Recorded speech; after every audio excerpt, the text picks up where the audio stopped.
Hello, YouTube. It's been a minute since I appeared on this channel talking about tarot, but tarot is what we're going to be talking about today because I felt the urge. And well, there's a couple of reasons really. One is I've been working on a tarot thing, which I'm going to be sharing with you shortly.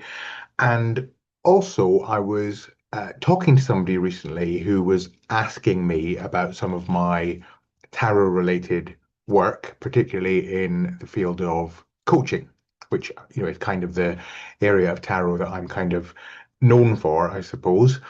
And the question they were interested in actually was, what is the most what do I find most useful about using the cards?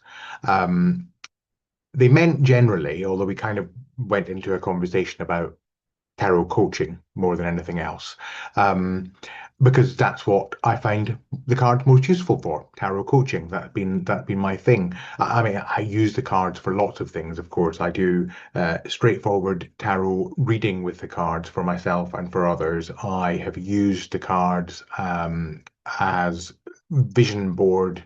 Um, Material for manifestation work. I've used the cards for magical practice, protection and banishing rituals, and various other kind of magical operations.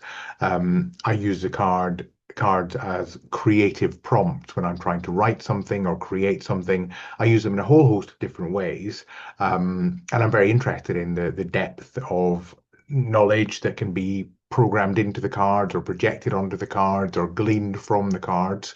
But the main thing I use them for, and the thing I enjoy using them for more than anything else really, is coaching myself and coaching other people.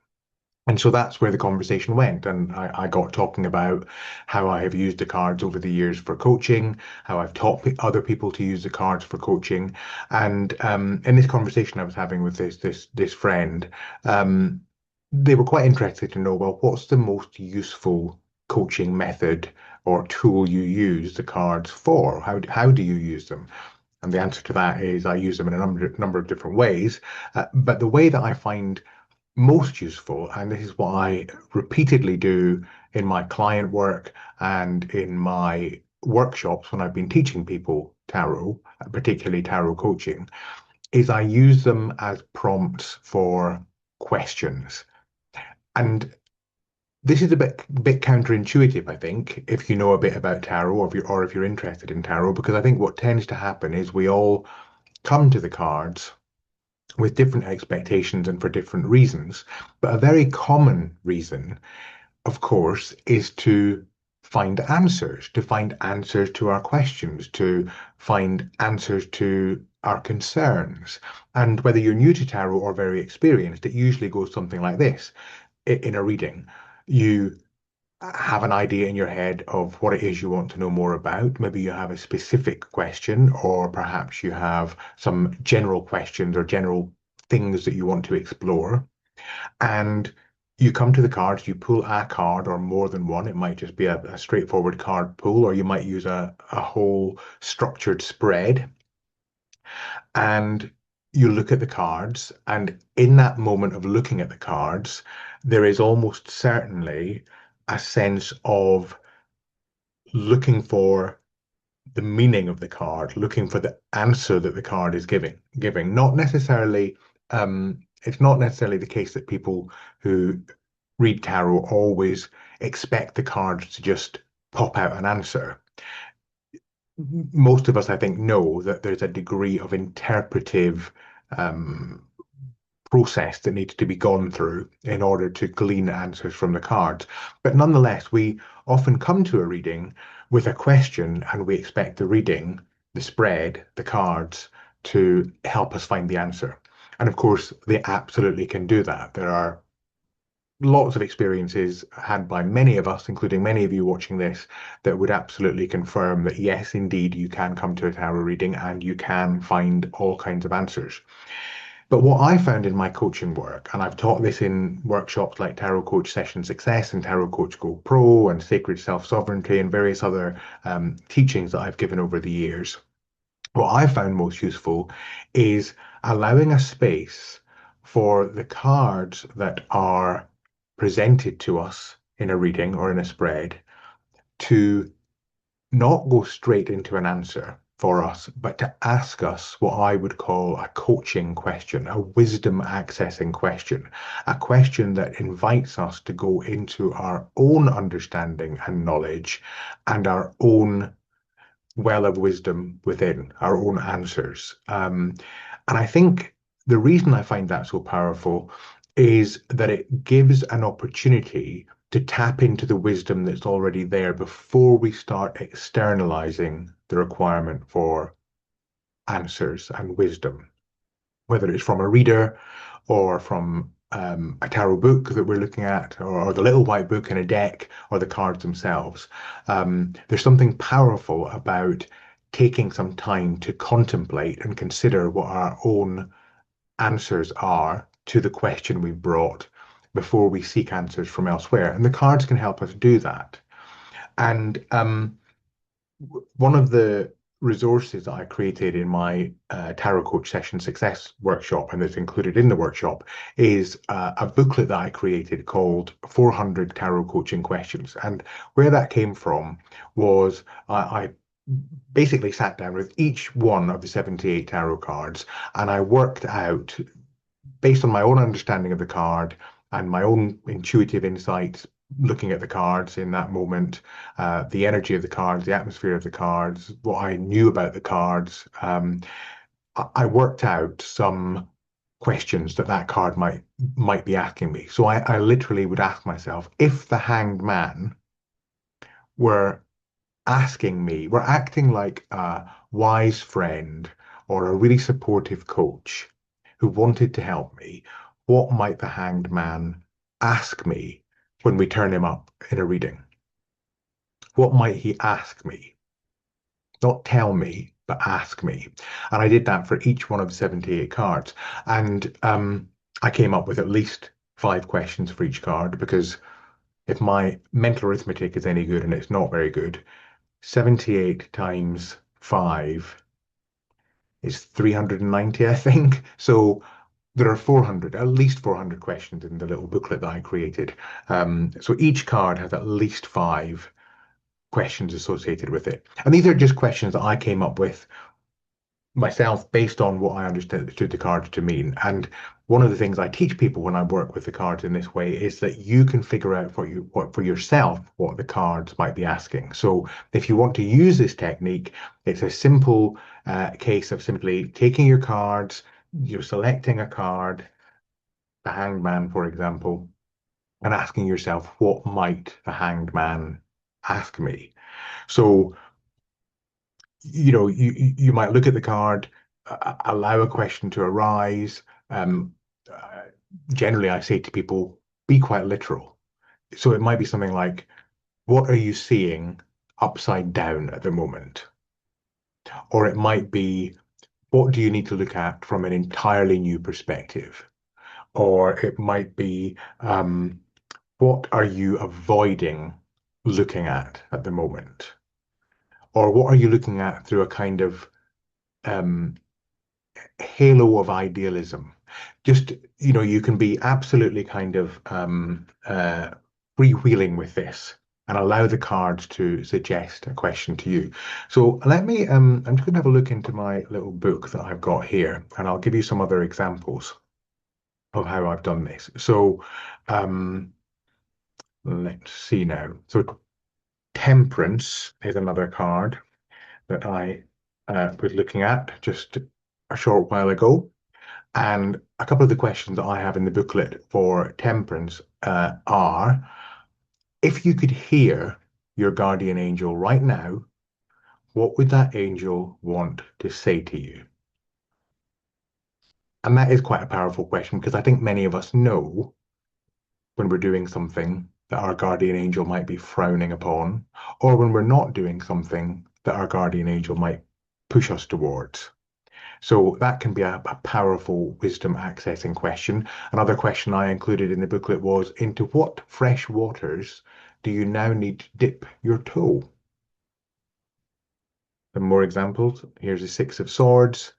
What or who needs your guidance and protection at this time? You could turn that around, of course, and ask yourself, from whom or what do you need guidance and protection at this time? Eight of Wands. What is up in the air at the moment in relation to this circumstance you're considering? And what needs to be brought down to earth? The reason I came up with that kind of double-barreled question is that I have seen various people over the years, and I've seen different decks over the years interpret this card in different ways. So some people see it as the wands shooting down towards the earth, and I've seen many interpretations in books that that's very much what that's about. Other decks have them shooting up. In fact, my first deck, Tarot of the Old Path, has this wonderful image of the Eight of Wands being broomsticks that are flying and being sent up into the air. So what needs to go up? What needs to come down is a question this card could ask you. Let's have a look. Let's have a look. We've also got the Ten of Pentacles. So you might ask yourself here, I mean, if you know much about the Rider-Waite deck, you might, of course, spot that the pentacles are arranged in the shape of the Kabbalistic tree of life. So you might want to ask some questions about that kind of thing, that kind of what the tree might be suggesting, how you might engage with the tree. It might prompt some magical questions, etc. Or it might be something as simple as, what are the gifts of your heritage, or of your family of origin, or of your family of choice? And what might those people or your ancestors be trying to say to you? So again, you're framing it as a question that invites further contemplation. Ace of Cups. In what area of life is your intuition overflowing? Or in what area of life does your intuition need to flow more freely? These are questions this might prompt. And final example, Queen of Wands. I almost said Pentacles there. Wands, Brian. Wands. One of my favorite cards, because of course it has a little black cat.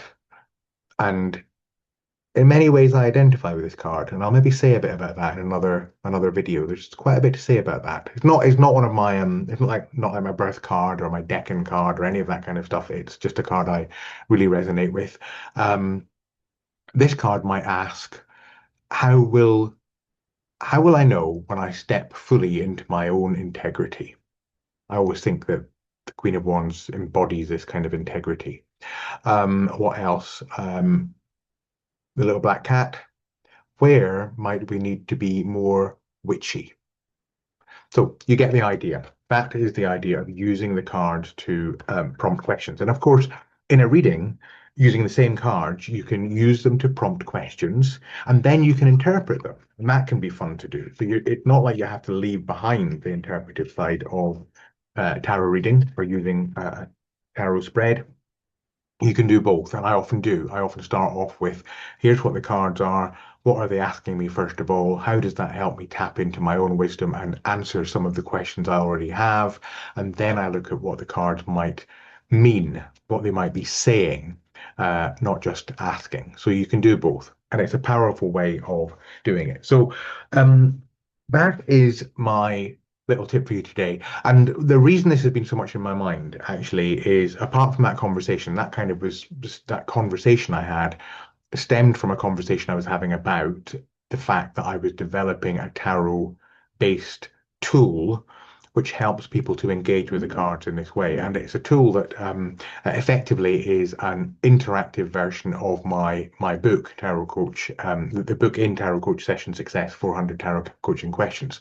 Because what I've done is I've programmed these questions into a custom GPT, which runs through ChatGPT, and I've called it Tarot Coach Oracle. And effectively what it means is you can come into the GPT with a question, you can plug that question in, the oracle, you can tell the oracle which card you've pulled in relation to that question, and then it will give you some questions one at a time for you to contemplate and go through in relation to your query.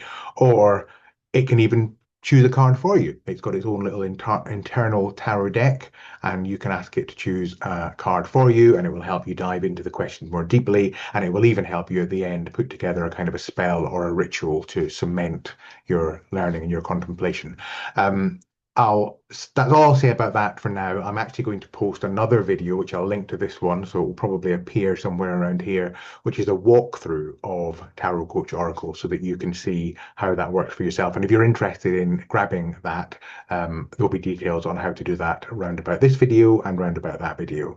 But whether you grab it or not, whether you have access to my Tarot Coach Session Success Workshop or not, and the booklet that I'm talking about, you don't need any of that in order to treat the cards as tarot coaches. You simply approach the cards with an open heart, an open mind, and ask yourself, if this card was a wise friend or a supportive coach, what question might it be asking me to help me tap into my own inner wisdom? Tarot cards as prompts for wisdom accessing questions. That has been my topic for the day, and I hope, well, I will see you all very soon because another video is going to be coming forthwith. So until then, take care of yourselves, and yeah, I think we should do this again soon. I've enjoyed it. Bye.